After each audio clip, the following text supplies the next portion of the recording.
Luluhod ka, Maricel. Luluhod ka at hihingi ng tawad sa harap ng gintong diamanteng ninakaw mo. Sa ilalim ng marangyang ilaw ng Mansyong Vergara, isang hamak na katulong ang pilit na nilulunod sa kahihiyan. Ngunit sa likod ng kanyang mga luhang dumadaloy, may isang lihim na dahan-dahang gumagapang. Isang lihim na nakatago sa loob ng rosaryo ng kanyang ina. Sino ang tunay na magnanakaw? Ang naghahanap ng katarungan o ang pamilyang nagsuot ng maskara ng kabanalan? Ang bawat butil ay may dalang paniningil. Luluhod ka, Maricel. Luluhod ka at hihingi ng tawad sa harap ng lahat ng mga panauhing ito kung ayaw mong mabulok sa kulungan bago sumikat ang araw bukas. Pero wala po akong kinuha, Doña Corazon. Inutusan niyo lang po akong kunin ang baso ng wine sa gilid ng inyong upuan. Hindi ko po alam kung paano napunta ang diamanteng iyan sa loob ng aking bulsa. Huwag mong gamitin ang amo mong walang laban para pagtakpan ang iyong pagnanakaw. Ganyan ba talaga kayong mga galing sa hirap? Akala ko ba ay tapat ka? Yun pala, ahas ka na marunong lang magkunwari. Dangal ko lang po ang tanging kayamanang bitbit ko mula sa Laguna, Senyora. Parang awa nyo na, huwag nyo naman pong tapakan ang pagkatao ko sa harap ng maraming tao. Danggal? Ang isang katulong ay walang karapatang magsalita tungkol sa dangal. Ngayon, lumuhod ka. Magmano ka sa akin at aminin mo ang iyong kasalanan o sisiguraduhin kong pati ang pamilya mo sa Laguna ay madadamay sa kahihiyang ito. Sa gitna ng engrandeng ballroom ng Mansyong Vergara, tila naging yelo ang dugong nananalaytay sa mga ugat ni Maricel. Ang bawat salita ni Doña Corazon ay tila isang matalim na kidlat na humahati sa kanyang puso. Winawasak ang bay pangarap na binuo niya sa loob ng 3 taong pagsisilbi. Ang kislap ng mga kristal na chandelier sa kisame ay tila mga mapanuyang mata na pinagtatawanan ng kanyang pagkakalugmok. Sa kanyang mga kamay, hawak pa rin niya ang isang puting tela na ginamit niya kanina para punasan ang natapong alak sa gown ng donya. Isang kutsinang pagmamalasakit na ngayon ay naging mitya ng kanyang tuluyang pagkawasak. Nararamdaman ni Maricel ang matinding panunuyo ng kanyang lalamunan, tila may mga bubog na nakabara sa bawat pagsubok niyang lumunok. Ang kanyang mga tuhod ay nanginginig, hindi dahil sa bigat ng kanyang katawan, kundi dahil sa bigat ng kahihiyang pilit na ipinapasan sa kanya.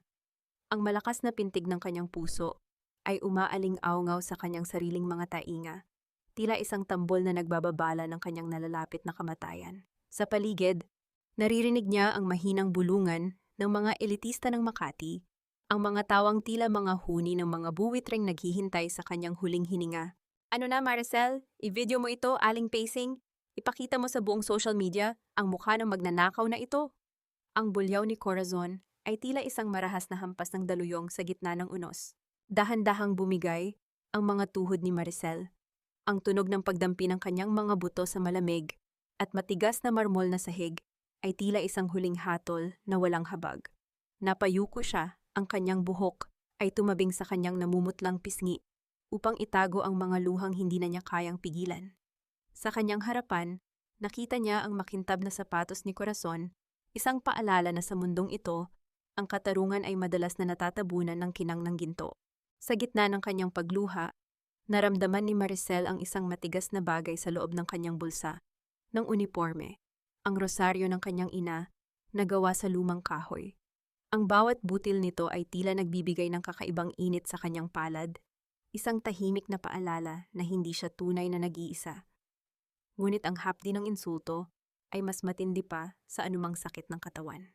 Tumingala siya ng bahagya at nagtagpo ang kanilang mga mata ni Marcelo. Ang kanyang amo na kasalukuyang nakaupo sa wheelchair, tila walang malay at blanko ang paningin. Ngunit sa isang mabilis na segundo, nakita ni Maricel ang isang munting paggalaw sa dulo ng mga daliri ni Marcelo, isang senyales na tila sumasalungat sa katahimikang ipinapakita nito sa lahat. Huwag kang aalis. Ang mahinang bulong na iyon, na tila galing sa kailaliman ng isang panaginip, ay tanging si Maricel lamang ang nakarinig. Napatigil ang kanyang paghinga. Ang boses iyon ni Marcelo, ang lalaking inakala ng lahat na patay na ang diwa, ay kasalukuyan palang nakasaksi sa kanyang paghihirap. Ang kaba sa kanyang dibdib ay napalitan ng isang dambuhalang katanungan na tila isang sumpa na umaalingaw-ngaw sa gitna ng dilim. Bakit ang katotohanan ay kailangang magsuot ng maskara ng pagkabulag, habang ang kasinungalingan ay malayang sumasayaw sa ilalim ng mga ilaw ng diamante? Naiwan si Maricel na nakaluhod, Dugu-duguan ang dangal at basang-basa ng sariling luha, habang ang anino ni Doña Corazon ay dahan-dahang lumalamon sa huling mitya ng kanyang pag-asa. Ngunit sa ilalim ng bawat butil ng kanyang rosaryo, isang bagong apoy ang kasalukuyan nang nagsisimulang mag-alab. Isang apoy na hindi kayang patayin ng kahit anong dami ng ginto ng mga Vergara. Huwag mong hawakan ang mga gamot na yan, Maricel. Ilang beses ko bang sasabihin sa iyo na ang tanging trabaho mo rito ay ang punasan ng dumi ng pamangkin ko at siguraduhin hindi siya mangangamoy agnas bago dumating ang mga bisita bukas. Senyora, chinecheck ko lang po kung tama ang dosage na naibigay kanina. Mukhang mas lalong namumutla si Sir Marcelo matapos niyang mainom ang pulang tableta. Dosage? Kailan ka pa naging doktor? Isang hamak na katulong ka lang na nanggaling sa Laguna. Maswerte ka at hindi kita ipinadampot sa mga pulis kanina matapos mong pagnakawan ang pamilyang ito ng diamante. Huwag mong pakialaman ang mga bagay na hindi abot ng maliit mong utak. Pasensya na po, Doña Corazon. Sinisiguro ko lang po ang kaligtasan ni Sir Marcelo. Ang kaligtasan niya ay nasa mga kamay ko, hindi sa marurumi mong palad. Lumabas ka na rito at kumuha ka ng mainit na tubig. At huwag na huwag kang papasok sa silid na ito nang wala ang utos ko. Maliwanag? Ang boses ni Doña Corazon ay tila isang malamig na hangin galing sa kailaliman ng isang libingan habang mabilis nitong itinago ang isang maliit na bote ng gamot sa loob ng bulsa ng kanyang marangyang robe. Nararamdaman ni Maricel ang matinding panginginig ng kanyang mga kamay habang dahan-dahan siyang yumuyuko bilang tanda ng paggalang, ngunit ang kanyang mga mata ay nanatiling matalas na nakatitig sa bawat kilos ng matanda. Ang amoy ng mamahaling lavender na pabango ni Corazon ay tila sumasakal sa hanging nilalanghap ni Maricel, isang banyaga at mapanirang bango sa gitna ng silid na amoy disinfectant at dahan-dahang kamatayan. Paglabas ni Doña Corazon, nabalot ng isang nakabibinging katahimikan, ang malawak na silid ni Marcelo. Ang tanging maririnig ay ang regular, ngunit mahinang tunog ng oxygen concentrator sa gilid ng kama. Dahan-dahang lumapit si Maricel sa tabi ng kanyang amo. Ang bawat hakbang niya sa ibabaw ng makapal na carpet ay tila paglalakad sa gitna ng isang bitag. Tinitigan niya ang mukha ni Marcelo. Ang lalaking dati ay tinitingala ng buong Makati dahil sa kanyang talino at tapang. Ngayon ay isa na lamang anino ng kanyang nakaraan. Nakapikit ang mga mata at tila nilalamon ng isang mahabang panaginip. Dahan-dahang hinaplos ni Maricel ang noo ni Marcelo. Naramdaman niya ang malamig na pawis na dumadaloy sa pisngi nito. Isang matinding kurot sa puso ang naramdaman ni Maricel nang mapansin niya ang isang piraso ng tableta na hindi sinasadyang nalaglag sa ilalim ng unan ni Marcelo. Isang kulay asul na gamot na malayo sa kulay ng pulang tableta na ipinagpipilitan ni Corazon na inumin ng lalaki. Ginamit ni Maricel ang kanyang kaalaman sa sociology at ang kanyang mapanuring pag-iisip. Alam niyang may mali. Ang bawat piraso ng ebidensya ay tila bumubuo ng isang dambuhalang kasinungalingan na pilit itinatago sa loob ng mansyong ito. Sa gitna ng kanyang pag-iisip, naramdaman ni Maricel ang isang kakaibang kilabot. Ang hangin mula sa bahagyang nakabukas na pinto ng balcony ay biglang lumamig. Dahan-dahan siyang lumapit sa pasamano upang isara ito, ngunit napatigil siya nang makakita ng isang anino sa dilim ng labas. Sa ilalim ng malamlam na liwanag ng buwan, nakita niya si Doña Corazon na may kausap na isang lalaking nakasuot ng itim na suit. Ang kanilang mga bulungan ay tila mga tibo na humihiwa sa katahimikan ng gabi. Siguraduhin mong hindi na siya magigising, Nestor. Ang boses ni Corazon ay puno ng matalas na determinasyon. Masyado nang matagal ang paghihintay ko. Kapag natapos na ang dula-dulaan ng katarungang ito, sa atin na ang lahat. Ang katulong na iyon ang gagawin nating mitya ng huling pagsabog ng kumpanya. Tatapusin natin si Marcelo bago sumapit ang anibersaryo ng pundasyon. Nararamdaman ni Maricel ang unti-unting paglamig ng kanyang buong katawan. Ang bawat salitang narinig niya ay tila isang hatol ng kamatayan para sa lalaking kasalukuyan niyang inaalagaan. Ang kanyang puso ay tila isang tambol na mabilis na tumitibok sa tindi ng takot at galit. Ang diamanteng isinakdal sa kanya ay palamuti lamang. Ang tunay na krimen ay kasalukuyan pa lamang niluluto sa gitna ng kadiliman ng balcony na iyon. Nakatayo si Maricel sa likod ng makapal na kurtina. Ang kanyang kamay ay mahigpit na nakahawak sa rosaryo ng kanyang ina. Ang katanungan sa kanyang puso ay tila isang sumpa na nagsisimulang bumalot sa buong mansyong Vergara. Paano ililigtas ng isang hamak na katulong ang isang bilyonaryong walang laban? Kung ang bawat taong dapat ay nagpoprotekta rito, ang siya palang humuhukay ng sarili nitong libingan. Tignan mo itong mga alahas na ito, Maricel. Nakakasilaw, hindi ba? Ang isang piraso nito ay sapat na para mabili ang buong baryo nyo sa Laguna. Siguraduhin mong hindi maliligaw ang kahit isa sa mga iyan sa loob ng marumi mong bulsa habang nililinis mo ang kwartong ito. Wala po akong interes sa hindi ko pag-aari, Doña Corazon. Kahit gaano pa po kakinang ang mga iyan, hindi niyan mababayaran ang katahimikan ng aking loob.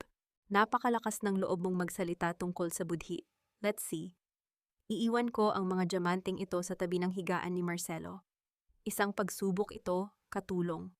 Gusto kong makita kung hanggang saan aabot ang kunwari mong katapatan kapag ang ginto na ang nakatitig sa'yo.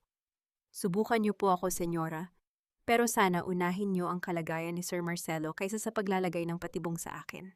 Huwag mo akong turuan kung ano ang dapat kong gawin. Bantayan mo siya at siguraduhin mong mauubos niya ang pulang gamot. Kapag may nawala rito, kahit isang munting kislap lang, sisiguraduhin kong hindi ka na makakaabot ng Laguna ng buhay. Ang boses ni Doña Corazon ay tila isang malupit na hagupit ng latigo, habang dahan-dahan niyang inilalapag ang isang mamahaling kwintas at ilang singsing sa bedside table ni Marcelo. Ang kislap ng mga diamante sa ilalim ng sikat ng umaga ay tila mga mapanuyang mata na nagmamasid sa bawat paghinga ni Maricel. Paglabas ng matanda, muling binalot ng isang mabigat na katahimikan ang silid. Nararamdaman ni Maricel ang panunuyo ng kanyang lalamunan. Tila may mga tinik na nakabara sa bawat pagsubok niyang lumunok. Ang amoy ng mamahaling wax sa sahig ay humahalo sa amoy ng kanyang sariling pawis na dulot ng matinding kaba at pagod. Dahan-dahang lumapit si Maricel sa higaan ni Marcelo. Napansin niya ang dahan-dahang pag-iba ng kulay ng balat ng lalaki. Mula sa pagiging maputla patungo sa isang nakakatakot na pag-uuling sa paligid ng kanyang mga mata. Ang bawat hininga ni Marcelo ay tila isang hirap na pakikipaglaban sa isang hindi nakikitang kaaway. Tiningnan ni Maricel ang pulang tableta sa maliit na baso. Alam niyang ito ang laso na dahan-dahang pumapatay sa diwa ng kanyang amo. Naramdaman ni Maricel ang matinding pagsikip ng kanyang dibdib. Isang malaking mithiin ang naglalaban sa loob ng kanyang puso, ang tungkulin niyang magsilbi at ang katarungang pilit niyang hinahanap. Kinuha niya ang kanyang lumang pitaka at doon dahan-dahang inilabas ang kaisa-isang kayamanang natitira sa kanya, ang gintong singsing na may maliit na bato na pamana ng kanyang yumaong ina. Ito ang tanging alaala niya mula sa Laguna, ang singsing na nagpapaalala sa kanya na siya ay anak ng isang marangal na pamilya kahit pa sila ay dukha. Isang matinding hapdi ang naramdaman ni Maricel habang hinahaplos ang ukit ng singsing. Kailangan niyang bumili ng totoong gamot para kay Marcelo, ngunit ang kanyang sahod ay matagal nang kinuha ni Doña Corazon para sa pambayad sa diamanteng isinakdal sa kanya. Wala siyang ibang paraan. Sabay pighati at desperasyon, kinuha niya ang kanyang desisyon. Matapos ang ilang oras, bumalik si Maricel sa silid. Bitbit ang isang maliit na puting balot na naglalaman ng tunay na gamot. Ang kanyang daliri ay bakante na, at ang bawat tibok ng kanyang puso ay tila isang panalangin na sana ay hindi pa huli ang lahat.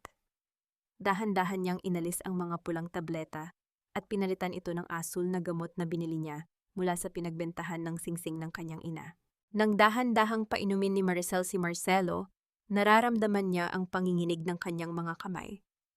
Ang mga luha niya ay hindi na niya napigilang pumatak, dumadaloy patungo sa mga daliri ng lalaki. Ang bawat hikbi niya ay tila isang awit ng sakripisyo na umaalingaw-ngaw sa apat na sulok ng silid. Sir Marcelo, parang awa niyo na, gumising na kayo, bulong ni Maricel.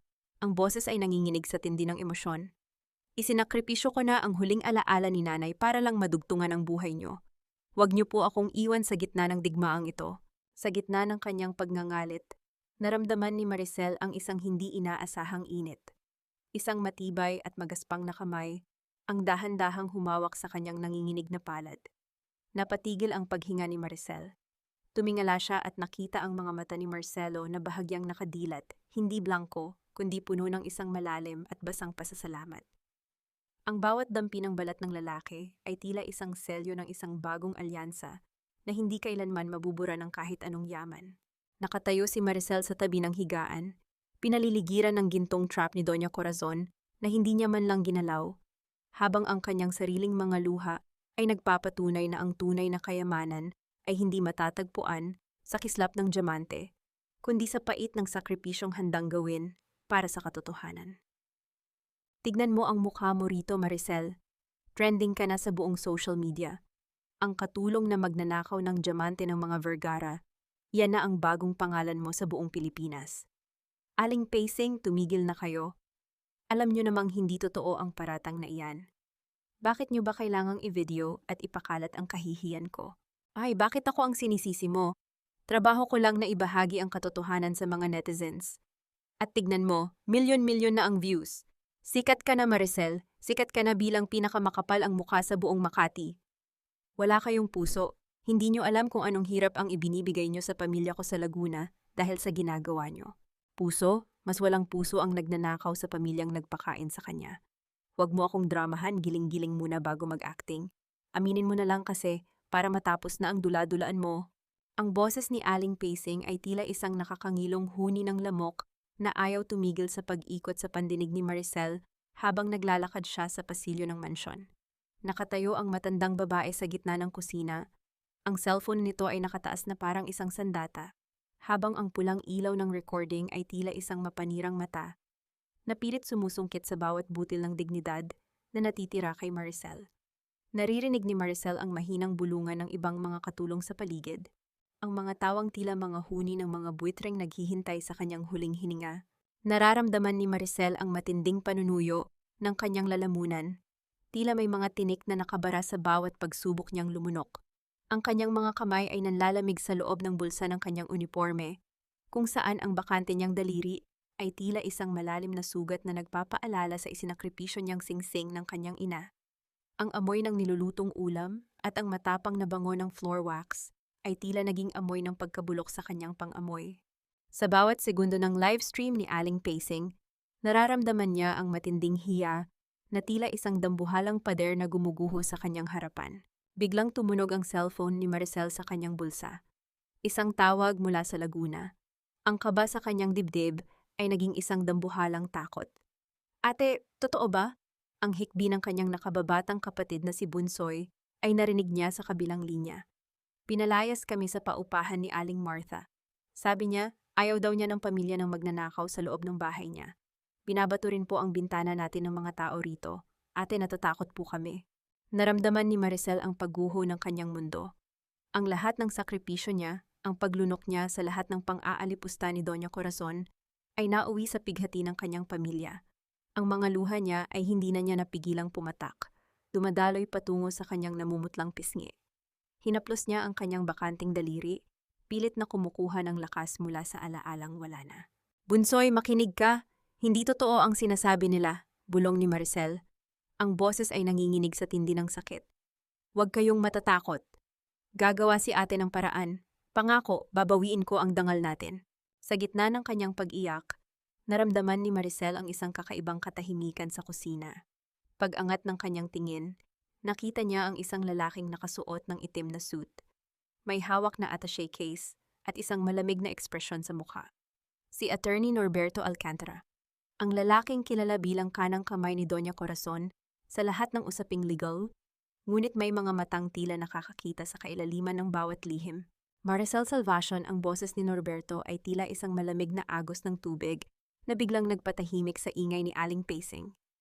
I saw the video, and I also saw the reports about your family in Laguna. This is getting out of hand. Dahan-dahang lumapit si Norberto kay Maricel. Sa loob ng ilang segundo, inakala ni Maricel na isa rin ito sa mga taong huhusga sa kanya. Ngunit sa isang mabilis na pagkilos, kinuha ni Norberto ang kanyang business card at iniabot ito ng palihim sa dalaga.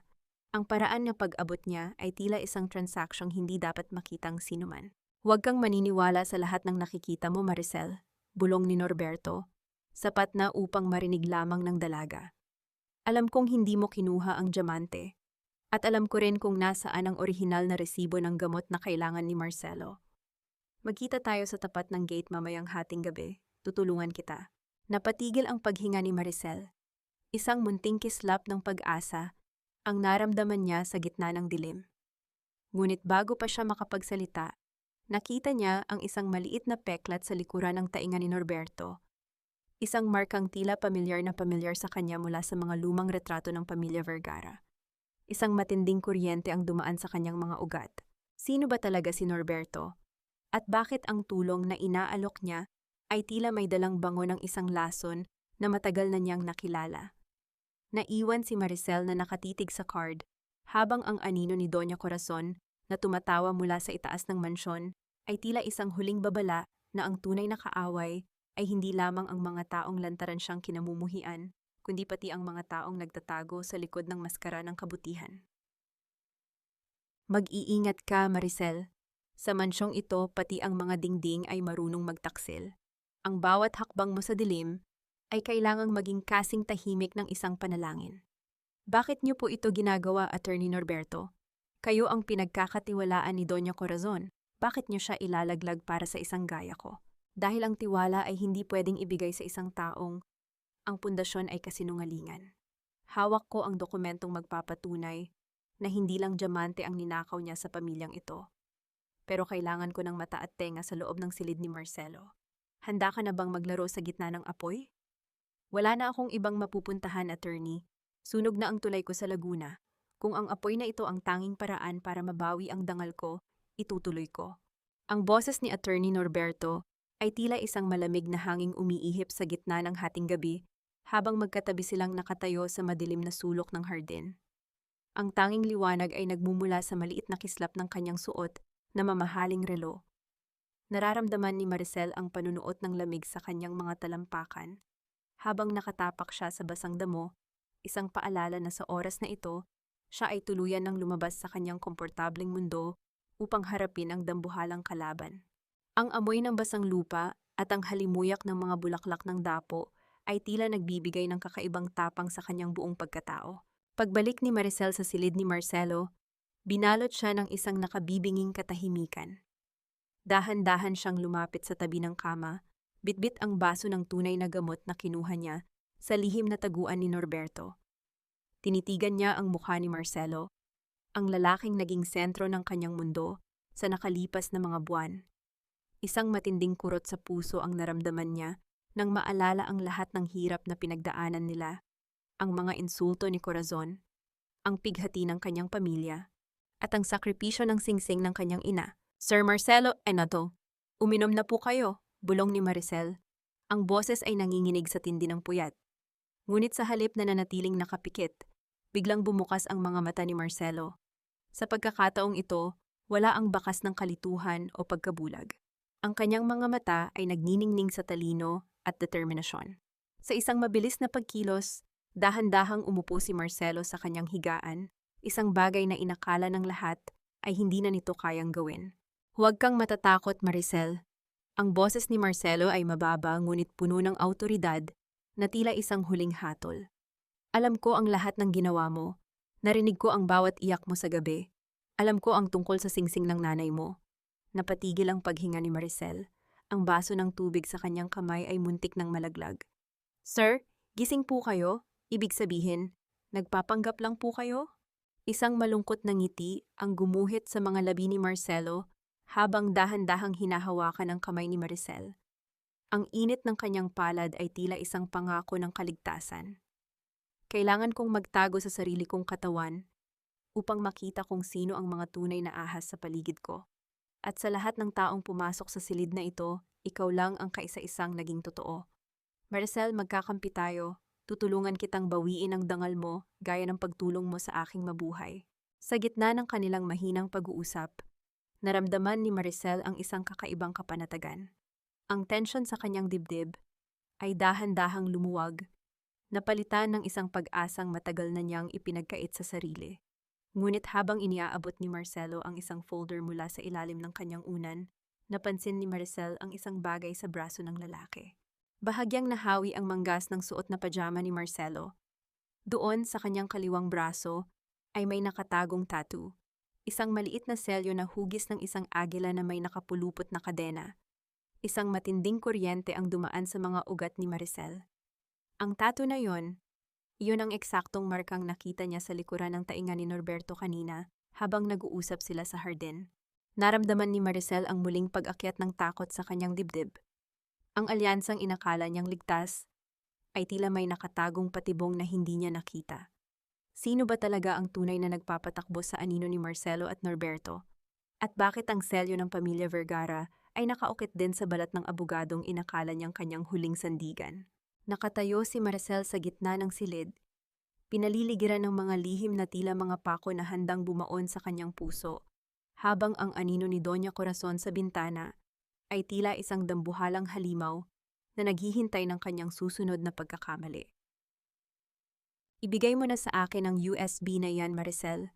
Alam mo namang ako lang ang tanging makakapagligtas sa iyo mula sa mga kamay ni Doña Corazon. Huwag mo nang hintayin na magbago ang isip ko. Bakit kailangan ngayon na Attorney Norberto?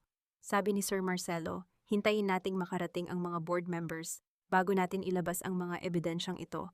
Natatakot ako na baka mabulilyaso ang lahat. Masyado kang mapagduda para sa isang taong sinaloko sa putikan. Hindi ka ba marunong tumanaw ng utang na loob? Iniligtas kita sa kahihiyan sa harap ng maraming tao, at ngayon maging ang profesionalismo ko ay kukwestiyonin mo? Ibigay mo na sa akin ang ebidensya bago ko pa maisip na baka ikaw talaga ang nagnakaw ng diamante at ginagamit mo lang ako. Pasensya na po, attorney, hindi ko naman po layong bastusin kayo. Heto na po ang USB na naglalaman ng lahat ng pag-uusap ni na Doña Corazon at ng mga supplier ng gamot. Mabuti, ngayon manatili ka lang sa loob ng silid na ito. Ako na ang bahala sa lahat. Isipin mo na lang ang pamilya mo sa Laguna. Ito na ang huling hakbang para makabalik kayo sa tahimik ninyong buhay. Ang boses ni Attorney Norberto ay tila isang malambot na seda na pilit pumupulupot sa leeg ni Maricel. Marahan ngunit unat-unting sumasakal sa kanyang hininga. Sa loob ng madilim at masikip na storage room, kung saan sila nagkita ng palihim, nararamdaman ni Maricel ang panunuyo ng kanyang lalamunan. Ang bawat paglunok niya ay may kasamang pait ng pagdududa. Ang amoy ng mga lumang dokumento at alikabok ay humahalo sa matapang na bango ng mamahaling pabango ni Norberto. Isang kombinasyong nagpapakaba sa kanyang dibdib na tila isang tambol na nagbababala ng isang nalalapit na sakuna. Dahan-dahang inabot ni Maricel ang USB drive. Sa sandaling magdampi ang kanilang mga kamay, naramdaman niya ang malamig na balat ng abogado. Isang lamig na tila nanunuot sa kanyang mga buto. Nakita ni Maricel ang isang mabilis na kislap sa mga mata ni Norberto. Isang ngisi ng tagumpay na mabilis ding naglaho nang muli itong magsuot ng maskara ng pagiging isang magiting na tagapagtanggol. Sa mabilis na pagkilos, pinalitan ni Norberto ang USB ng isang katulad na device na kinuha niya sa kanyang bulsa, habang ang orihinal na ebidensya ay mabilis niyang isinilid sa loob ng kanyang attaché case. Ngunit bago pa makapagsalita muli si Maricel, narinig nila ang marahas na pagbukas ng pinto. Ang tunog ng pagtama ng bakal sa pader ay umalingaw-ngaw sa buong pasilyo, kasunod ang mga yabag ng matitigas na sapatos, na tila tunog ng isang hatol na walang habag. Nandito pala ang aking pinagkakatiwalaang abogado at ang magnanakaw na katulong. Ang boses ni Doña Corazon ay tila isang matalim na kidlat na humiwa sa katahimikan. Nakatayo ang matanda sa pintuan, ang kanyang mukha ay balot ng matinding puot at pandidiri. Sa likuran niya, nakatayo si Marcelo sa kanyang wheelchair, muling nagpapanggap na walang malay. Ngunit ang kanyang mga mata ay bahagyang nakasilip, tila nagmamasid sa pagkawasak ng kanyang kaisa-isang kakampi. Doña Corazon, huli na po ang lahat, panimula ni Norberto. Ngunit sa halip na ituro ang matanda, mabilis siyang lumingon kay Maricel. Nakuha ko na ang device na hawak niya. Inamin na po niya sa akin, senyora. Siya ang nagmamanipula kay Marcelo. Balak niyang ilipat ang lahat ng assets sa ilalim ng pangalan niya sa tulong ng ilang mga peking dokumento na gawa ng mga sindikato sa Laguna. Tila tumigil ang pag-ikot ng mundo para kay Maricel. Ang bawat salita ni Norberto ay tila isang saksak sa kanyang likuran. Bawat isa ay mas malalim at mas masakit kaysa sa nauna. Ang lalaking inakala niyang tagapagligtas ay siya palang mitya ng kanyang tuluyang pagkakalubog sa putik. Traicidor ka! Ang tanging lumabas sa bibig ni Maricel. Ang boses ay nanginginig sa tindi ng pagkakanulo. Ang kanyang paningin ay lumabo dahil sa mabilis na pag-iipon ng mga luha, habang ang anino ni Norberto sa pader ay tila isang dambuhalang ahas na nagdiriwang sa kanyang pagkatalo. Ilabas ang basurang iyan, sigaw ni Doña Corazon. Ipon itapon siya sa labas ng gate. Huwag niyong hahayaan na makapagdala siya ng kahit na ano Kahit ang rosaryo niyang amoy lupa. Norberto, siguraduhin mong bukas na bukas din ay may warrant of arrest na ang babaeng ito para sa tangkang pagnanakaw ng kumpanya. Sa gitna ng malakas na buhos ng ulan at nagngangalit na bagyo, kinaladkad si Maricel ng mga gwardya patungo sa dambuhalang gate ng Mansyong Vergara. Ang bawat tunog ng kanilang mga sapatos sa putikan ay tila mga pako na ibinabaon sa kabaong ng kanyang dangal. Nang marating nila ang kalsada, marahas siyang itinulak palabas. Napasubsob si Maricel sa matigas at basang semento. Ang kanyang kupas na damit ay tuluyan ng nadumihan, tila isang simbolo ng kanyang basag na pagkatao. Naiwan si Maricel na nakaluhod sa gitna ng unos, dugu-duguan ang puso at hiyang-hiya sa harap ng mundong tila ayaw nang makinig sa kanyang boses. Ang dambuhalang bakal na gate ay dahan-dahang nagsara, na lumikha ng isang mabigat at huling tunog na tila nagkakandado sa kanya sa labas ng katarungan. Sa gitna ng dilim at tunog ng bawat patak ng ulan, naramdaman ni Maricel ang isang matinding paniningil sa kanyang puso. Nakamit nga ba ni Norberto ang tagumpay? O nakalimutan niyang sa bawat dulo ng dusa ay may isang munting mitya ng katotohanang handang sumabog? At hanggang kailan mananatiling nakapikit si Marcelo habang ang tanging taong nagligtas sa kanya ay unti-unting nilalamon ng dilim ng gabi? Umalis ka na rito, Maricel. Hindi namin kailangan ng magnanakaw sa baryo nating ito. Dinungisan mo ang pangalan ng tatay mong Linkuhua na namatay ng marangal. Aling Martha, makinig po kayo. Hindi totoo ang mga kumakalat na video. Pinagbintangan lang ako dahil may gusto silang itago. Huwag mo kaming lokohin. Kitang-kita sa livestream ni Aling Pacing kung paano ka lumuhod at magmano kay Doña Corazon. Hiyang-hiya kami para sa iyo. Lumayas ka bago ko patawagin ang mga tanod para kaladkarin ka pabalik sa Makati. Ate, totoo ba ang sabi nila? Naninakawan mo ang mga Vergara? Bunsoy, tignan mo ang mga mata ni ate. Kailan ba ako nagtago sa iyo ng katotohanan? Kahit maghirap tayo, hinding-hindi ko magagawang kumuha ng hindi sa atin. Ang boses ni Maricel ay tila isang naghihingalong huni ng ibon sa gitna ng malakas na buhos ng ulan sa Laguna. Nakatayo siya sa tapat ng kanilang maliit na dampa, basang-basa at nanginginig, habang ang mga kapitbahay ay nagkakagulo sa labas. Bitbit ang kanilang mga cellphone na tila mga sulo sa gitna ng madilim na gabi. Ang bawat salita ng pangungutya ay mas matindi pa sa lamig na nanunuot sa kanyang mga buto. Nararamdaman ni Maricel ang matinding pagsikip ng kanyang dibdib, tila ba ang mismong lupang sinilangan niya ay tinatanggihan na ang kanyang bawat hakbang. Pumasok si Maricel sa loob ng kanilang bahay at mabilis na isinarado ang pintong gawa sa marupok na kahoy. Ang katahimikan sa loob ay nababasag lamang ng tunog ng ulan, sa bubungang yari sa luma at kalawanging yero. Niyakap niya si Bunsoy ng napakahigpit habang ang amoy ng usok mula sa kalan at ang pamilyar na bango ng tuyong dahon ay nagbigay sa kanya ng panandaliang kanlungan. Ngunit sa likod ng kanyang mga saradong mata, paulit-ulit na bumabalik ang mukha ni Norberto at ang mapanirang ngiti nito bago siya itinapon sa labas ng mansyon. Dahan-dahang kinapa ni Maricel ang loob ng kanyang basang bulsa.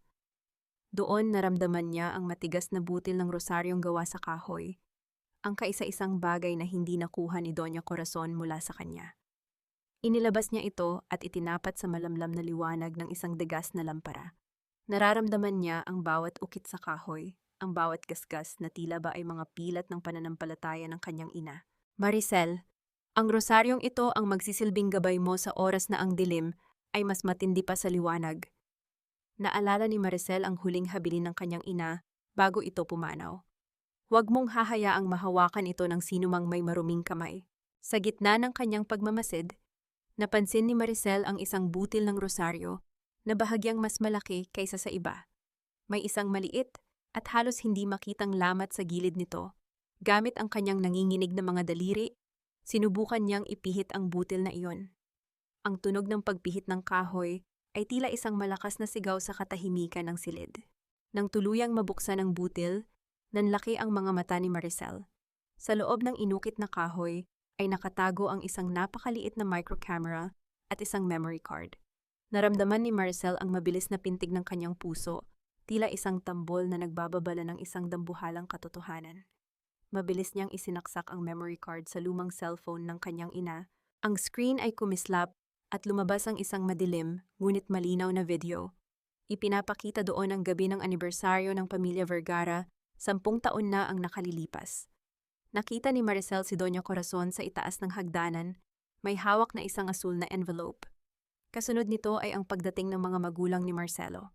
Sa isang mabilis at marahas na pagkilos, itinulak ni Doña Corazon ang ina ni Marcelo pababa sa hagdanan, habang ang ama ni Marcelo ay pilit na sinasakal ni Nestor sa isang madilim na sulok ng frame. Isang matinding panlalambot ng mga tuhod, ang naramdaman ni Marcel, hanggang sa mapaupo siya sa sahig. Ang lahat ng katarungang inakala niyang nalulod na sa dagat ng kasinungalingan ay kasalukuyan nang nagsisimulang huminga sa kanyang mga palad. Ang bawat piraso ng puzzle ay tila nabuo na. Ang aksidente ng mga magulang ni Marcelo ay isang planadong pagpaslang na ginawa ng mga taong kasalukuyang naghahari sa mansyon.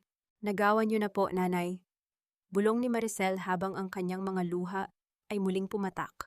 Ngunit sa pagkakataong ito ay luha ng wagas na paniningil. Itinago niyo ang ebidensya sa loob ng rosaryong ito dahil alam niyo na darating ang araw na may isang taong handang lumaban para sa katotohanan.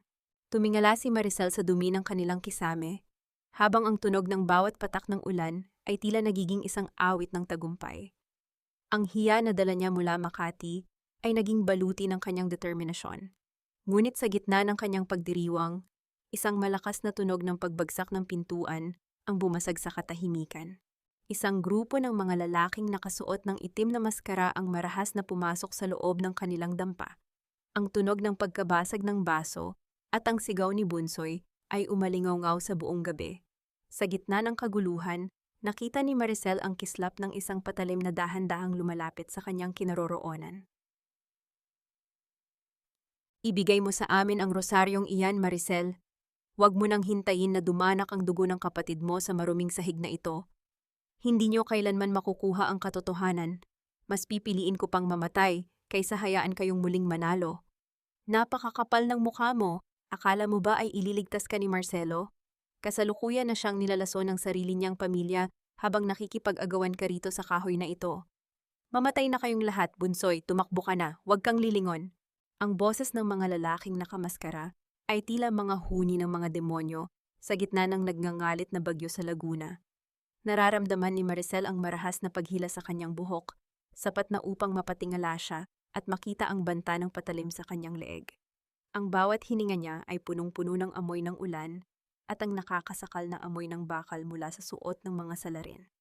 Sa kabilang sulok, nakikita niya si Bunsoy na nanginginig sa takot. Ang maliit nitong mga kamay ay nakatakip sa bibig upang pigilan ang pagsabog ng iyak. Nararamdaman ni Maricel ang matinding pagsikip ng kanyang dibdib. Isang matinding kurot sa puso ang nagpaalala sa kanya na ang hiya na ipinatikim sa kanya sa Makati ay wala pa sa kalingkingan ng panganib na kasalukuyang sumusubok sa kanyang buhay. Sa isang mabilis na pagkilos, gamit ang lahat ng kanyang natitirang lakas, sinipa ni Maricel ang lamesang kinalalagyan ng lampara. Ang marahas na pagbagsak ng degas na ilaw ay lumikha ng isang mabilis na pag-aapoy sa tuyong sahig ng kanilang dampa. Sa gitna ng usok at kaguluhan, mabilis na hinila ni Maricel si Bunsoy patungo sa maliit na bintana sa likuran. Ang bawat tunog ng pagkabali ng kahoy at ang sigaw ng galit ng mga lalaki ay tila nagbibigay ng pakpak sa kanyang mga paa. Tumalon sila patungo sa maputik na palayan, hinahayaan ang dilim ng gabi at ang malakas na buhos ng ulan na magsilbing kumot ng kanilang pagtakas. Nararamdaman ni Maricel ang panginginig ng kanyang mga kalamnan. Ang bawat hakbang sa putikan ay tila paghila sa kanya pababa, ngunit ang rosaryong nakapulupot sa kanyang palad ay tila nagbibigay ng init na hindi kayang pawiin ng lamig ng unos. Matapos ang ilang oras na pagtatago sa ilalim ng mga malalapad na dahon ng saging, isang anino ang dahan-dahang lumapit sa kanila. Naramdaman ni Maricel ang muling pag-akyat ng takot, ngunit napatigil siya nang marinig ang tunog ng isang lumang baston na tumatama sa matigas na lupa, isang regular at familiar na ritmo. Maricel, apo, nandito ako.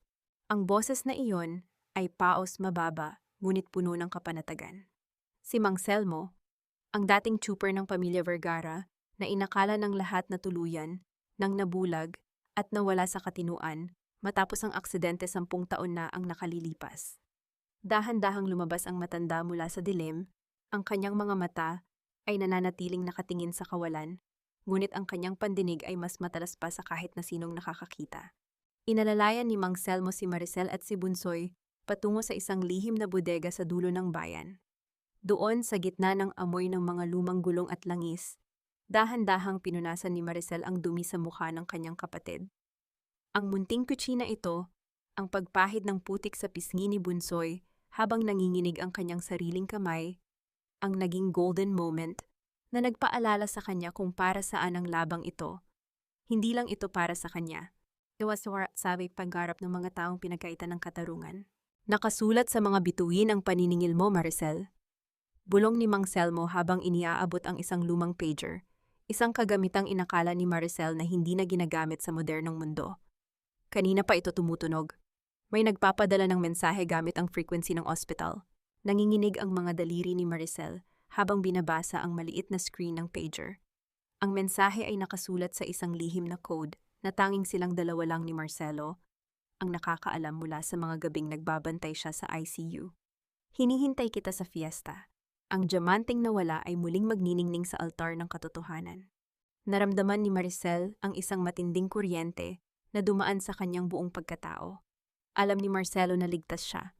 Alam ni Marcelo na hawak niya ang ebidensya. Ang gabi ng Grand Charity Gala ng mga Vergara ay kasalukuyan ng inihahanda.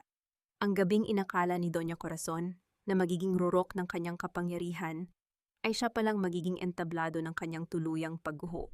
Sapat ba ang boses ng isang trooper na bulag at ang video sa loob ng rosaryo upang gibain ang pader ng ginto na itinayo sa loob ng 10 taon? At handa na nga ba akong harapin muli ang lalaking naging mitya ng aking pighati? Ngunit ngayon ay siya ring tumatawag sa akin sa gitna ng apoy. Naiwan si Maricel na nakatitig sa pager habang ang tunog ng kidlat sa labas ay tila isang malakas na batingaw na naghuhudyat ng simula ng huling kabanata ng kanyang paghihiganti. Siguraduhin ninyong bawat anggulo ng aking kagandahan at kabutihan ay makukunan ng mga kamera. Ngayong gabi, ipapakita natin sa buong mundo na ang Pundasyong Vergara ay nananatiling matatag sa kabila ng dumi na pilit na ikinapit sa amin ng isang hamak na katulong. Doña Corazon, live na po tayo sa 3 major networks. Marami na rin po ang nagtatanong tungkol kay Maricel Salvacion. Ano po ang masasabi niyo sa mga kumakalat na balitang nasa Laguna na siya at nagtatago? Ang magnanakaw ay laging babalik sa putikan kung saan siya nanggaling. Huwag na nating sayangin ang mamahaling aircon ng hotel na ito sa pagbanggit ng pangalan ng babaeng iyan. Marcelo, anak, ngumiti ka naman sa camera. Ipakita mo sa kanila na kahit may sakit ka, ang dugo ng mga Vergara ay hindi sumusuko. Senyora, handa na po ang presentation para sa inyong donasyon. Isang kumpas nyo lang at lalabas na ang lahat sa dambuhalang screen na iyan. Mabuti na, Store. Tapusin na natin ang usapang ito tungkol sa kahirapan. Oras na para sa ating tagumpay. Ang boses ni Doña Corazon ay tila isang matamis na musika na may halong lason habang umaalingaw-ngaw sa engranding grand ballroom ng isang tanyag na hotel sa Makati. Nakasuot siya ng isang makinang na gown na kulay pilak. Ang kanyang mga brilyante ay tila nakikipagkumpetensya sa liwanag ng mga dambuhalang chandelier na gawa sa kristal. Ang bawat tawa niya ay tila isang insulto sa bawat patak ng luhang ibinuhos ni Maricel sa loob ng mansyong iyon. Sa gilid ng entablado, nakaupo si Marcelo sa kanyang wheelchair, blanko ang paningin at tila isang estatwang walang malay. Ngunit ang bawat hininga niya ay tila nagbibilang ng nalalabing sandali ng katahimikan. Sa likuran ng makakapal na kurtina, sa madilim na bahagi ng service entrance, nakatayo si Maricel. Nakasuot siya ng uniforme ng catering staff. Ang kanyang mukha ay bahagyang natatakpan ng isang face mask. Nararamdaman niya ang matinding panginginig ng kanyang mga kamay habang mahigpit niyang hawak ang kanyang rosaryo, ang kahoy na naglalaman ng katotohanang yayanig sa buong bansa. Ang amoy ng mamahaling wine at mga sariwang bulaklak sa ballroom ay tila sumasakal sa kanya. Isang malupit na paalala ng agwat ng mundong kinalalagyan niya at ng mundong pinagmulan niya sa Laguna. Nararamdaman ni Maricel ang mabilis na pintig ng kanyang puso sa kanyang lalamunan, tila isang tambol na nagbababala ng isang nalalapit na pagsabog. Ang bawat hakbang niya patungo sa control booth ay tila paglalakad sa ibabaw ng manipis na yelo. Nakita niya si Aling pacing sa di kalayuan, abala sa pag-livestream ng bawat galaw ni Doña Corazon. Ang bayang ngiti nito ay puno ng kasakiman para sa views. Isang matinding kurot sa puso ang naramdaman ni Maricel nang maalala ang kanyang dampa sa Laguna na kasalukuyang abo na. Ngunit ang apoy sa kanyang loob ay mas matindi pa sa anumang sunog. Ngayon na Maricel, bulong niya sa kanyang sarili, ang boses ay tila isang panalangin. Dahan-dahang pumasok si Maricel sa loob ng silid ng mga teknisyan. Sa tulong ng huling mitya ng katarungan, mabilis niyang isinaksak ang micro SD card mula sa Rosario patungo sa main server ng hotel. Sa labas, nagsimula ng magsalita si Doña Corazon sa harap ng mikropono. Ang kanyang boses ay puno ng mapagpanggap na pighati para sa mga biktima ng kahirapan. Ang gabing ito ay para sa katapatan. Ang panimula ng matanda ay tila hudyat para kay Maricel.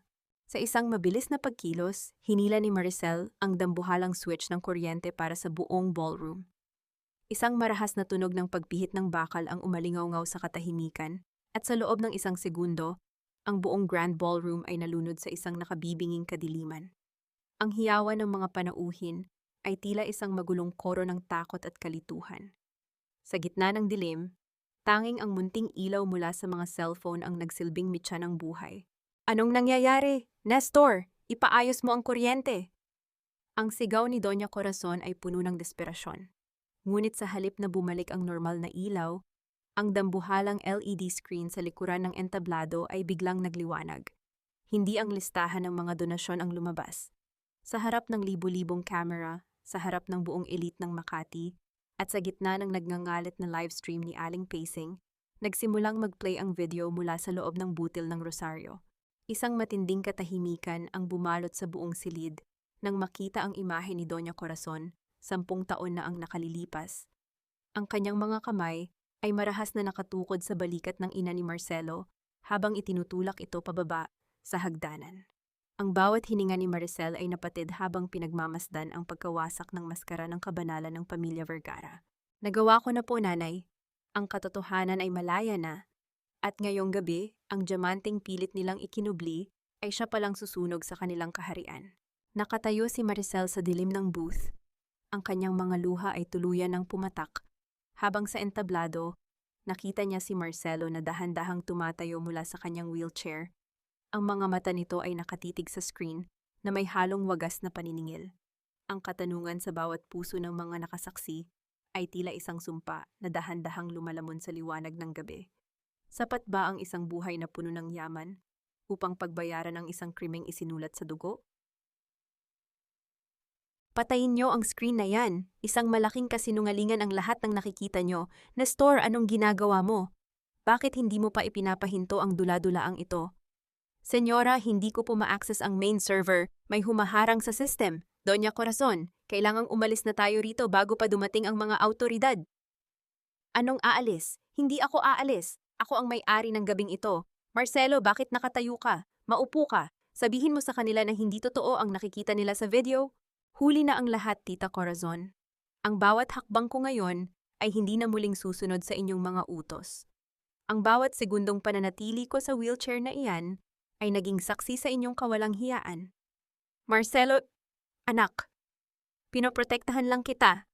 Ginawa ko lang iyon para sa kinabukasan ng kumpanya. Ang boses ni Doña Corazon ay tila isang basag na kampana, nanginginig sa tindi ng takot, habang ang mga ilaw sa Grand Ballroom ay dahan-dahang bumabalik sa normal na liwanag. Ngunit ang liwanag na ito ay hindi nagdala ng kapayapaan. Sa halip, inilantad nito ang mga mukha ng mga panauhing punong-puno ng gulat at pandidiri. Nakatayo si Marcelo sa gitna ng entablado, matikas at tuwid, habang ang bawat mata ay nakatuon sa dambuhalang screen na patuloy na naglalaro ng katotohanang 10 taon nang nakabaon. Ang kislap ng mga diamante sa leeg ni Corazon ay tila nawalan na ng ningning sa harap ng malinaw na ebidensya ng kanyang krimen. Nararamdaman ni Maricel ang matinding panginginig ng kanyang mga kamay habang nakatayo sa madilim na sulok ng booth. Ang bawat hininga niya ay may kasamang hapdi ng tagumpay at pait ng mga alaalang isinakripisyo. Nakita niya si Nestor na dahan-dahang umaatras patungo sa service exit. Bitbit ang kanyang attaché case na puno ng mga dokumentong inakala niyang magliligtas sa kanya. Ang bawat tunog ng sapatos ni Nestor sa matigas na sahig ay tila mabilis na bilang ng nalalabing oras ng kanyang kalayaan. Ngunit bago pa makarating si Nestor sa pinto, Napatigil siya nang makita ang isang pangkat ng mga opisyal ng National Bureau of Investigation na kasalukuyan nang pumapasok sa loob ng ballroom. Ang tunog ng mga posas na inilabas ay tila huling hatol sa mga pangarap ng mga mapangapi. Sa gitna ng kaguluhan, mabilis na lumapit si Marcelo kay Corazon. Ang paraan ng kanyang paglalakad ay tila isang leon na sa wakas ay nakawala sa kanyang gintong hawla. 10 taon ninyong pinatay ang aking mga magulang sa mata ng batas. Ang boses ni Marcelo ay mababa, ngunit tila isang dambuhalang alon na tuluyang nagpatahimik sa buong ballroom. 10 taon ninyong nilason ang aking katawan at ang aking diwa. Pero nakalimutan niyo na ang katarungan ay hindi natutulog. Naghihintay lang ito ng isang pusong handang sumugal ng lahat. Dahan-dahang lumapit si Corazon kay Marcelo. Pilit na kumakapit sa braso nito, ngunit marahas siyang itinaboy ng lalaki. Ang bawat luhang dumadaloy sa mukha ng matanda ay hindi dahil sa pagsisisi, kundi dahil sa kahihiyang kasalukuyan nang kumakalat sa bawat sulok ng bansa sa pamamagitan ng livestream ni Aling Pacing. Ang livestream na dati ay ginamit para hiyain si Maricel, ngayon ay siya ng sandata na pumapatay sa pangalang Vergara. Sa isang mabilis na pagkilos, sinubukan ni Corazon na sampalin ang isang opisyal na lumalapit sa kanya. Ngunit bago pa dumampi ang kanyang palad, mabilis na hinarang ni Marcelo ang kanyang kamay. Nanatiling nakahawak si Marcelo sa pulso ng kanyang tita, sapat na upang maramdaman ng matanda ang panginginig ng sarili nitong kasalanan. Tapos na ang paghahari niyo, Tita Corazon, bulong ni Marcelo, sapat na upang marinig lamang ng matanda at ng nakatagong mikropono sa entablado. Ang diamanteng isinakdal niyo kay Maricel ay palamuti lang. Pero ang bawat butil ng rosaryong hawak niya ngayon ay ang siyang dudurog sa inyong kaharian. Habang kinakaladkal si Doña Corazon at Nestor palabas ng ballroom, nararamdaman ni Maricel ang isang matinding gaan sa kanyang mga balikat. Ang bawat insulto, ang bawat sampal, at ang baypighati sa Laguna ay tila dahan-dahang nahuhugasan. Tumingin si Marcelo sa kinaroroonan ng control booth at sa gitna ng maraming tao, nagtagpo ang kanilang mga mata. Isang tahimik na pasasalamat ang dumampi sa puso ni Maricel. Isang pangako na sa dulo ng bawat unos ay may isang bukang liwayway na naghihintay. Ngunit sa gitna ng tagumpay, narinig ni Maricel ang isang mahinang tunog mula sa kanyang bulsa. Ang pager ni Marcelo na muling tumunog. Ang mensaheng nakasulat ay hindi galing sa ospital, kundi isang anonymous warning na nagpatigil sa kanyang paghinga. Huwag kang maging kampante, Maricel. Ang bawat gintong gumuho ay may mantsa ng dugo na kailanman ay hindi nyo kayang linisin. Isang matinding kaba ang bumalot muli kay Maricel. Ang digmaan ba ay tunay ng tapos o ang pagbagsak ng mga Vergara ay simula lamang ng isang mas malalim at mas mapanganib na lihim na kasalukuyan pa lamang nagising? Tatad, hindi mo ako pwedeng iwan dito, Marcelo. Tandaan mo, ako ang nagpalaki sa iyo. Ako ang nagturo sa iyo kung paano maging isang Vergara. Hindi mo ba kayang patawarin ang isang pagkakamali para lamang sa dangal ng ating pamilya? Isang pagkakamali, Tita Corazon? Ang pagpatay sa aking mga magulang at ang paglason sa akin sa loob ng 10 taon ay hindi pagkakamali. Iyan ay kasamaan. Isang kasamaang kailanman ay hindi mababayaran ng lahat ng ginto sa mundong ito. Wala kang utang na loob. Kung hindi dahil sa akin, baka matagal ka nang itinapon ng Board of Directors. Isipin mo ang kumpanya. Isipin mo ang sasabihin ng mga tao kapag nalaman nilang ang reyna ng mga Vergara ay nasa likod ng mga rehas. Tapos na ang dula-dulaan ng ating kumpanya, tita. Ang katarungan ay hindi nakadepende sa sasabihin ng ibang tao. Nakadepende ito sa bawat hiningang ninakaw nyo sa mga taong wala namang ibang ginawa kundi magmahal. Marcelo, bumalik ka rito. Huwag mo akong talikuran. Nestor, gawin mo ang paraan. Attorney, nasaan ang piyansa ko? Ang boses ni Doña Corazon ay tila isang naghihingalong halimaw na umaaling-awngaw sa loob ng visitation room ng presinto. Nakatayo si Marcelo sa likuran ng makapal na salamin. Ang kanyang mukha ay payapa na, wala na ang bakas ng galit, kaisa ang isang malalim na lungkot para sa babaeng itinuring niyang pangalawang ina. Nararamdaman niya ang paninikip ng kanyang dibdib, hindi dahil sa lason ng gamot, kundi dahil sa bigat ng katotohanang ang bawat alaala ng kanyang pagkabata ay binuo sa ibabaw ng mga kasinungalingan. Dahan-dahan siyang tumalikod, hinahayaang mamatay ang mga sigaw ni Corazon sa gitna ng malamig na pader ng kulungan. Sa labas ng presinto, Sinalubong si Marcelo ng sariwang simoy ng hangin ng Makati, ngunit para sa kanya, ang bawat gusali ay tila naging mga dambuhalang kabaong ng nakaraan. Sa tulong ng mga awtoridad, matagumpay na naaresto si Nestor habang sinusubukang tumakas patungong ibang bansa, bitbit ang mga nakaw na pondo. Si Attorney Norberto naman, ang abogadong nagkanulo kay Maricel, ay kasalukuyan na ring pinaghahanap matapos itong ilaglag ni Corazon sa tindi ng desperasyon. Ang toreng ginto ng mga Vergara ay tuluyan ng gumuho, inilalantad ang dumi at dugo na 10 taon nilang itinago. Samantala, sa isang malayong sulok ng Laguna, dahan-dahang iminumulat ni Maricel ang kanyang mga mata. Wala na ang amoy ng mamahaling pabango at antiseptic.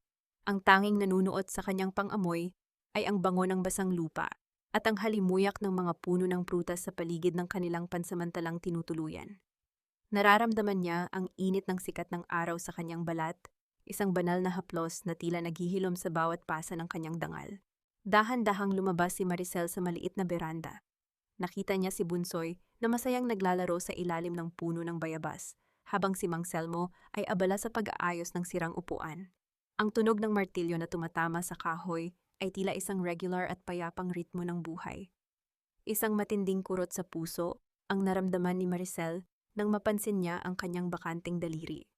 Ang singsing ng kanyang ina ay wala na, ngunit naramdaman niya na ang sakripisyong iyon ang naging susi upang mahanap nila ang tunay na kalayaan. Inilabas ni Maricel ang kanyang rosaryo, ang butil na naglalaman ng katotohanan. Ngayon, ang bawat hawakan niya sa kahoy ay hindi na puno ng takot, kundi ng pasasalamat. Ang baypighati sa Makati ay naging isang peklat na lamang ng karangalan. Alam niyang malaya na siya sa mata ng batas, ngunit kailangan pa rin niyang gamutin ang sugat sa loob ng kanyang puso. Ate, may sasakyan pong dumating sa tapat ng bakod. Sigaw ni Bunsoy, na agad na tumakbo patungo sa kalsada. Napatigil ang paghinga ni Maricel. Ang kaba sa kanyang dibdib ay muling nag-alab, tila isang munting baga na muling hinipan ng hangin. Mula sa dambuhalang sasakyan na dahan-dahang huminto sa tapat ng kanilang marupok na gate, lumabas ang isang lalaki. Hindi ito ang bilyonaryong si Marcelo Vergara na nakasuot ng tuxedo at nakaupo sa wheelchair. Ang lalaking nasa harap niya ngayon ay nakasuot lamang ng simpleng puting kamiseta at maong. Ang bawat hakbang nito patungo sa kanya ay matatag, puno ng direksyon at may bitbit na isang bungkos ng mga sariwang bulaklak mula sa hardin ng mansyon na dati ay pinagbawalan siyang hawakan. Nakatayo si Marcelo sa harap ni Maricel. Ang kanyang mga mata ay nangingintab sa tindi ng emotion. Inabot niya ang isang maliit na pilus na kahon.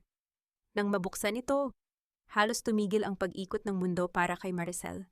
Sa loob niyon ay ang gintong singsing ng kanyang ina, ang singsing na ibinenta niya para sa gamot ni Marcelo, na matagumpay palang nabawi ng lalaki mula sa pawn shop sa Laguna.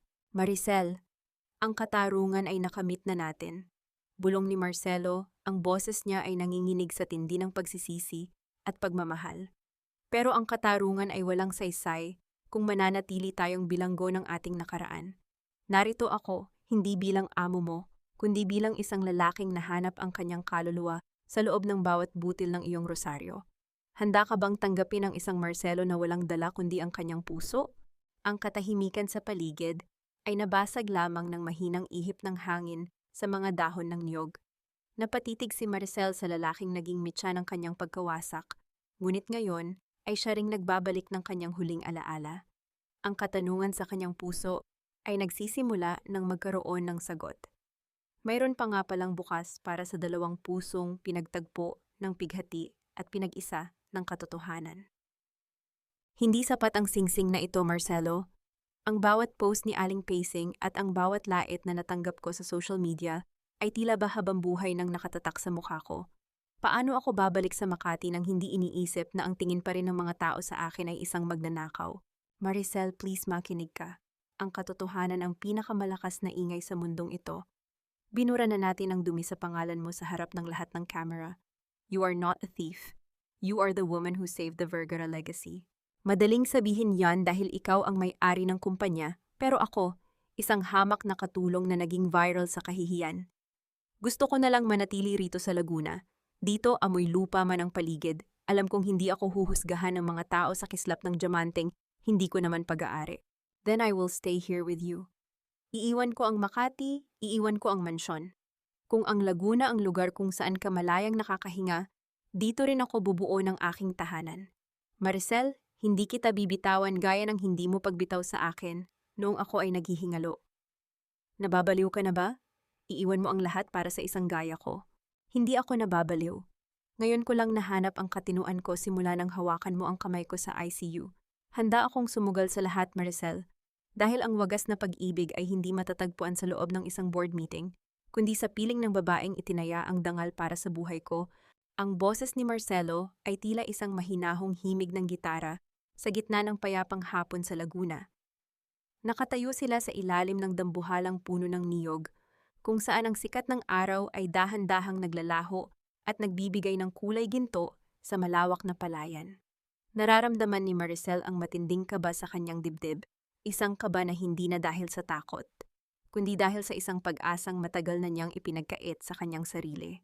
Ang amoy ng sariwang simoy ng hangin at ang halimuyak ng mga bulaklak sa paligid ay tila nagbubulong ng kapatawaran para sa kanyang mga sugat.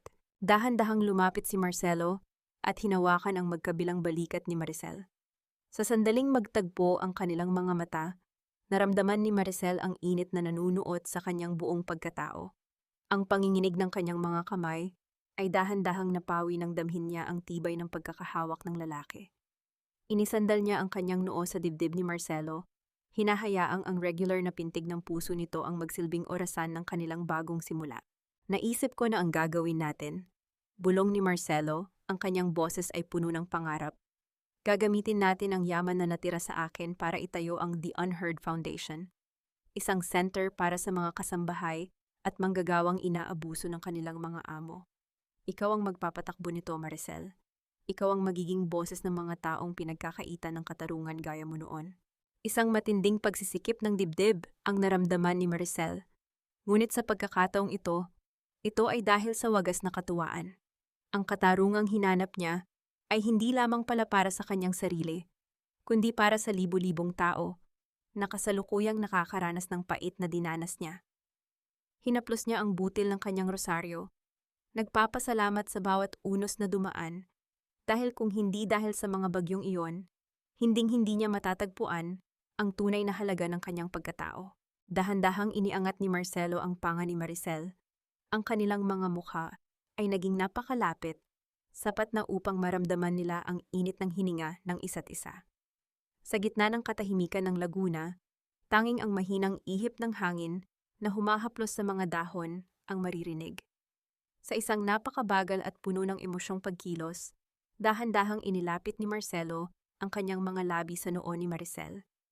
Isang halik na puno ng respeto, pangako at wagas na katapatan. Mula ngayon, wala nang magluluhod sa iyo, Maricel. Pangako ni Marcelo habang yakap-yakap ang dalaga sa ilalim ng nagbabagang langit. Dahil ang tanging pagluhod na gagawin natin ay sa harap ng Diyos upang magpasalamat sa himalang ito, naiwan silang dalawa na nakatingin sa abot tanaw, kung nasaan ang bukang liwayway ng katarungan ay kasalukuyan ng sumisikat. Ang toreng ginto ng mga Vergara ay gumuho na, ngunit sa ibabaw ng mga abo nito, isang bagong pundasyon ang kasalukuyan nang itinatayo. Isang pundasyong hindi gawa sa semento at bakal, kundi sa pag-ibig na dumaan sa apoy at kailanman ay hindi natupok. Handa na nga ba si Maricel na talikuran ang kanyang pagiging anino upang maging liwanag ng iba? At magagawa ba ng kanilang bagong alyansa na hilumin ang bawat pilat na iniwan ng nakaraan, bago ang huling butil ng rosaryo ay tuluyang magbigay ng kanyang huling panalangin? Isang taon na ang lumipas mula nang huling narinig ang ingay ng iskandalo na yumanig sa toreng ginto ng pamilya Vergara. Ang sikat ng araw sa madaling araw na ito sa Laguna ay tila isang banayad na haplos sa balat, nagbibigay ng ginintuang kulay sa malawak na palayan na dati ay naging saksi sa pagtakas at bighati. Sa tapat ng isang payak ngunit matibay na gusali na may nakasulat na The Unheard Foundation, nakatayo si Maricel. Wala na ang uniforme ng katulong. Ang suot niya ay isang simpleng blusa na gawa sa lokal na tela at sa kanyang daliri, nagniningning ang gintong singsing ng kanyang ina. Ang kayamanang kailanman ay hindi na muling mawawala sa kanya. Dahan-dahang hinaplos ni Maricel ang makinis na kahoy ng kanyang rosaryo na nakapatong sa kanyang mesa. Nahanap na ba niya ang kapatawaran? Isang malalim na buntong hininga ang kumawala sa kanyang mga labi, habang pinagmamasdan ang balita tungkol sa huling hatol ng korte kay Doña Corazon at Nestor. Ang pagpapatawad ay hindi nangangahulugang pagbura sa krimen, kundi ang pagpili na huwag nang maging bilanggo ng puot. Alam niyang sa loob ng malamig na rehas, ang kanyang dating amo ay kasalukuyang nakikipaglaban sa sarili nitong konsensya. Isang parusang mas matindi pa sa anumang diamante. Maricel, handa na ang mga bata para sa unang klase natin ngayong umaga. Ang boses ni Marcelo ay tila isang mainit na musika na bumasag sa katahimikan ng opisina. Dahan-dahang tumayo si Maricel at sinalubong ang lalaking nanatili sa kanyang tabi sa gitna ng unos. Nakatayo si Marcelo sa pintuan. Suot ang isang simpleng puting kamiseta, bitbit ang 2 baso ng mainit na tsaa. Nilapitan siya ni Maricel at dahan-dahang inayos ang gusot na kwelyo nito. Isang simpleng kutsinang pagmamahal na mas matimbang pa sa bilyon-bilyong pisong iniwan ni Marcelo sa Makati. Sa sandaling magtagpo ang kanilang mga mata, naramdaman ni Maricel ang tunay na kahulugan ng kapayapaan. Ang hiya na dati ay sumasakal sa kanyang pagkatao ay tuluyan ng nalunod sa dagat ng katotohanan. Napatawad mo na ba ang mundo, Maricel? Bulong ni Marcelo habang dahan-dahang hinahawakan ang mga kamay ng dalaga. Ang bawat buhay na natutulungan natin dito sa foundation, Marcelo, ay tanda ng aking pagpapatawad. Sagot ni Maricel. Ang boses ay puno ng paninindigan. Nahanap ko na ang aking katarungan, hindi sa ginto ng mga Vergara, kundi sa bawat hiningang malaya nating nalalanghap dito sa Laguna, ang Bagtao. Ang kwentong ito ay nag-iiwan ng isang mahalagang aral sa bawat tagapakinig. Ang buhay ay maaaring magbigay sa atin ng mga krus na tila napakabigat pasanin, at ang mundo ay maaaring pilit tayong paluhurin sa putik ng kahihiyan, ngunit ang tunay na yaman ay ang lakas ng loob na tumayo at panindigan ng katotohanan. Ang pag-ibig ay hindi isang utang na dapat bayaran. Ito ay isang sakripisyong handang bumitaw sa karangyaan upang mahanap ang tunay na kaligayahan sa piling ng mga taong marunong rumespeto sa ating dangal. Sa huling sulyap sa papalubog na araw sa abot tanaw, tanaw ang mga manggagawang masayang nagtatawanan habang pauwi sa kani-kanilang tahanan. Ang bukang liwayway ng katarungan ay tuluyan ng sumikat, at sa bawat butil ng rosaryo ni Maricel, maririnig ang isang awit ng pasasalamat. Tapos na ang laro ng mga diamante. Ang natira ay ang wagas na pag-ibig sa gitna ng katotohanan.